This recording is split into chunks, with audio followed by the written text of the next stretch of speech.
ನಿಖರವಾಗಿ ಹಾಗೂ ನೈಜ ಸುದ್ದಿಗಳಿಗಾಗಿ ವೀಕ್ಷಿಸಿ ಸತ್ಯ ಸುದ್ದಿ।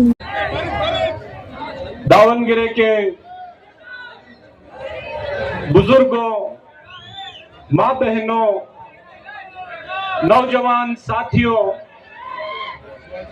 कांग्रेस पार्टी के इस बेहतरीन प्रोग्राम में हमारे सामने रियासत कर्नाटक के चीफ मिनिस्टर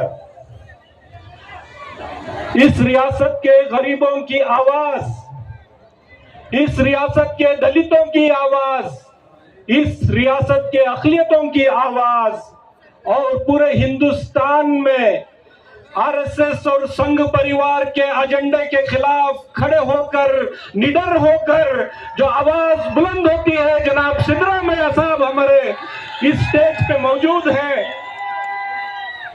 और उनका साथ देने के लिए आपके डिस्ट्रिक्ट के मिनिस्टर जनाब एसएस मल्लिकार्जुन साहब, एमपी प्रभा मल्लिकार्जुन साहिबा, हमारे कैंडिडेट समर्थ मल्लिकार्जुन, यहाँ पे मौजूद सारे लीडर्स।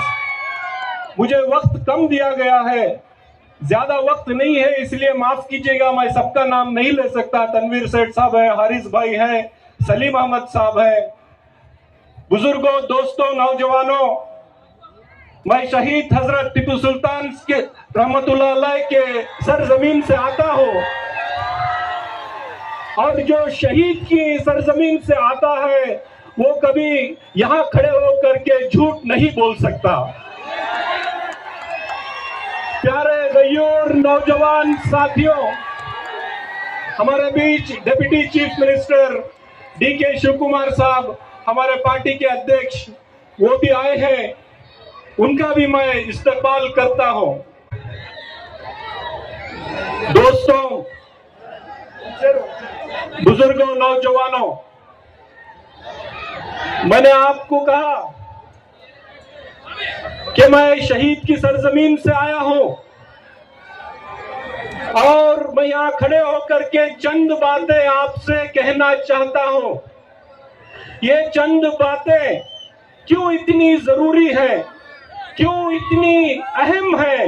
क्योंकि ये बातें ना सिर्फ दावनगिरे साउथ में जो रिजल्ट आने वाला है, वो जो आपका उत्साह है, आपकी ताकत जो यहाँ जमा हुई है, इस मैदान में जमा हुए ये छोटी सी झांकी है, इसी को देखते हैं तो हमें पता चल जाएगा कि इस सरजमीन में कांग्रेस पार्टी का कैंडिडेट बहुत बड़ी मार्जिन से जीत कर असेंबली में जाने वाला है।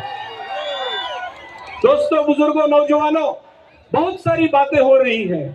क्या हो रही है कि हमारे साथ नाइंसाफी हो गई, हमारे साथ बहुत गलत हो गया, हमारे साथ इतनी नाइंसाफी हो गई कि इतनी रंजिश हो गई कि इतने चंद लोग खिलाफ हो गए कि वो चाहते हैं कि बीजेपी को यहां से जिता दे और कांग्रेस पार्टी को यहां से हरा दे।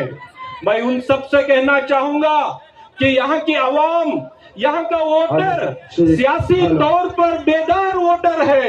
यहाँ के लोग इतने मासूम नहीं है, इतने बेवकूफ नहीं है, सीधे साधे भोले भाले होंगे, लेकिन इतने भी बेवकूफ नहीं है कि हम अपने हाथों से बीजेपी को जिताकर वो हथियार हमारे खिलाफ इस्तेमाल करने के लिए हम दे दें।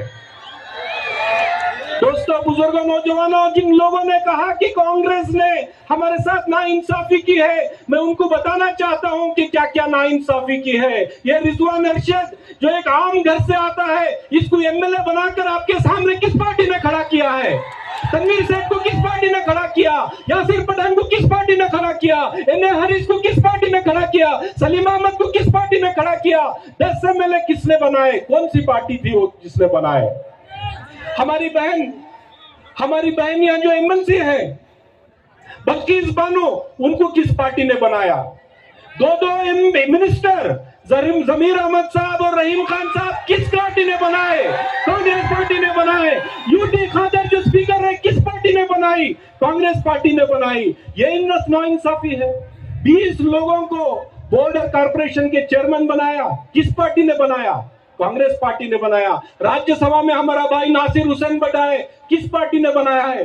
कांग्रेस पार्टी ने बनाया है। जब भी आरएसएस के लोग, जब भी संघ परिवार के लोग हम पर हमला करते हैं, वो कौन लीडर है इस सियासत में खड़कर डट का मुकाबला करते हैं? वो सिद्धरामैया है, वो डीके शिव कुमार है, और कोई नहीं है जो हमारे लिए खड़े होकर के बात कर सकता है। अरे पूरे हिंदुस्तान में नरेंद्र मोदी की आंख से आंख मिला करके कोई एक लीडर बात करता है तो राहुल गांधी है, मल्लिकार्जुन खड़गे है। वो कौन सी पार्टी के हैं? वो कांग्रेस पार्टी के हैं।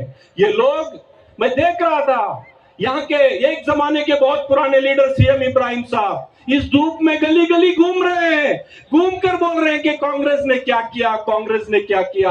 अगर ये स्टेज आकर सीएम इब्राहिम साहब देख ले तो उनको पता चल जाएगा कि कांग्रेस ने क्या किया।